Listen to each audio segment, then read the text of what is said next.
love you enough how much the staff and I miss not worshiping in person with all of you. That is so agonizing. We grieve that a lot. We miss just being out in the gathering area and hearing the laughter of our wonderful, beautiful congregation that we miss and love very much. We miss being in the sanctuary and worshiping together and sharing the peace and breaking bread and all of those things. But during this time and having to record worship virtually from home, one of the things that I guess is a small blessing on this beautiful November day that's like 61 degrees, I'm like, maybe I should take the camera and go outside and record this right now. But one of the blessings is that we get to share a little bit of who we are personally. And I want to show you this picture. This picture was painted by a very, very dear friend of ours.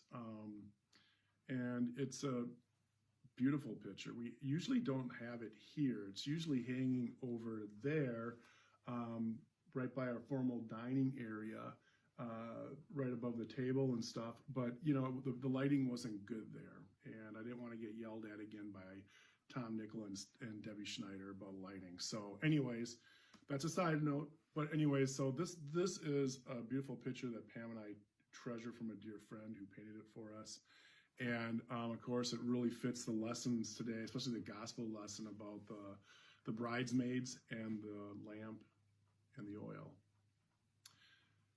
I want to share a personal story with you. You know, for anybody who knows me, knows that I love sports. I'm a homer. I love watching the Packers. I love watching the Brewers. I love watching the Badgers. I love watching the Milwaukee Bucks. And I am a homer. I love looking at stats, looking at the standings and seeing what's going on. And when I was a kid, I wouldn't say I was any great athlete. I was anything probably but that. But I did play some football and I did play some basketball. And when I was like, I don't remember what year, 8th, 9th grade, and kind of getting in more into heading towards high school, I was voted to be one of the captains on our football team.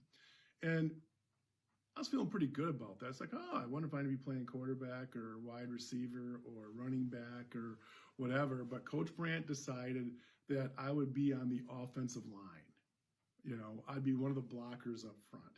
But not just any of the blockers or offensive linemen. I was going to be the center, the one who would snap the ball to the quarterback. And, you know, I'm embellishing here in some ways, but it's almost like when I was kind of questioning that with Coach Brandt, you know, it was basically, well, Todd, look, you're in the 100th percentile for height and weight. And besides, you wear a size 12, shoe like in 8th grade, and so the big fat kid was on the offensive line to anchor the middle of the line right there.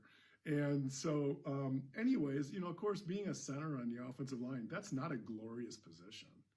All you're doing is trying to block and clear the way for those behind you so they get all the glory, like the quarterback or the running back. And, of course, the only time you get any attention or get talked to is when you miss your block or you didn't block the edge hard enough or you didn't get out and pull on your sweep quick enough, and the back got tackled before you could get there.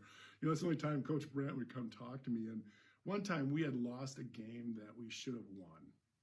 And you know what, I'll be honest, the offensive line didn't play well. I didn't play well. Well, I went to Roosevelt Junior High in Appleton, okay? And right next to Roosevelt's football field, there's a park called Herb Park.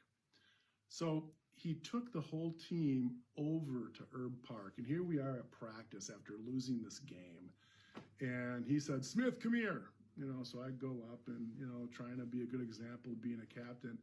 And he goes, Smith, I want you to get in a three-point stance, and when I say ready, set, hut, I want you to block this tree and push this tree all the way back over to the football field at school. And I'm like, you're kidding, right? And he was dead serious. So here I am being the not so smart guy, in a three-point stance, and Coach Brandt 3 or 4 times made me block this tree and try to push it over to the football field. And then he starts grabbing my face mask and hitting my helmet going, you're supposed to be the captain. You're supposed to be one of our best blockers. And he's like, make an example of me in front of the team. So anyways, I'm not much of an athlete. This is the long and short of it. But I got to tell you, being an offensive lineman or a center, you do have to pave the way. You do have to set a block for the gap so the quarterback or the running back can get through it, especially on those dive plays.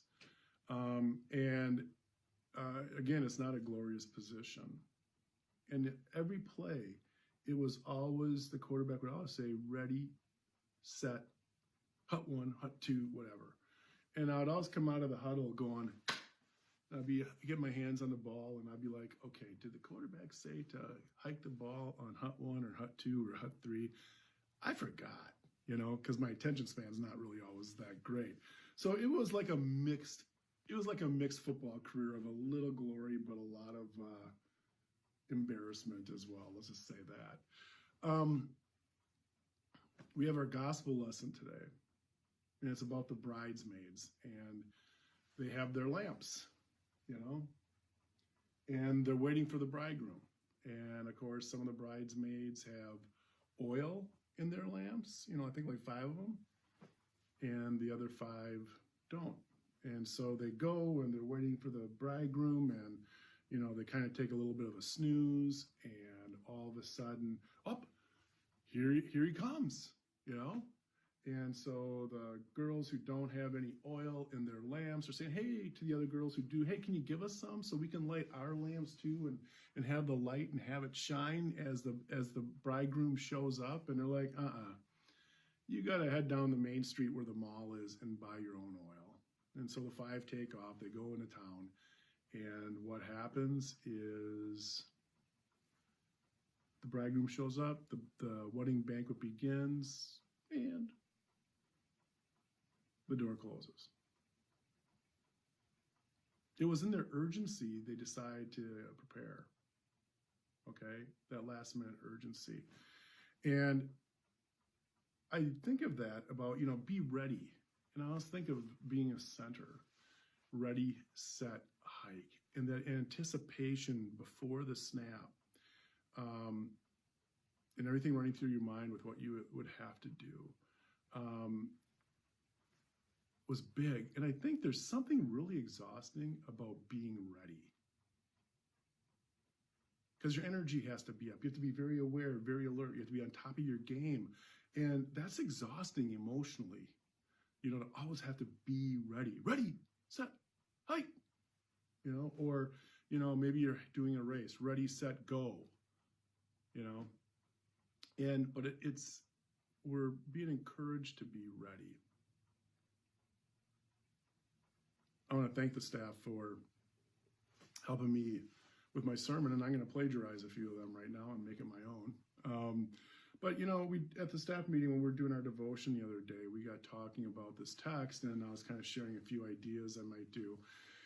As we kicked around some ideas, one of the things about being ready is that, for so long, I think sometimes people have interpreted the oil in the lamp as doing good deeds or good works, or maybe the oil and 5 of the lamps was about how much faith somebody had in God. And as we talked as a staff, in reality, it's more than that. Maybe it's about being ready in our spiritual life and feeding ourselves. Thank you, Pastor Matt.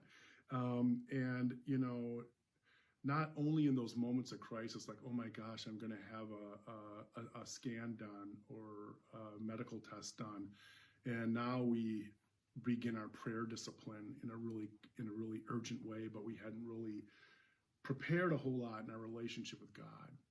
And so maybe part of this text is about, hey, make sure you're being ready and attentive, and you're being set, and you're snapping the ball in those moments to fill your relationship in your lamp with the Spirit's oil, and that you are in relationship with a God who is full of grace and loves and cares for you. And then we also spent some time talking about the oil in the lamp, and how do we as a church and as individuals and as staff, how do we help share oil?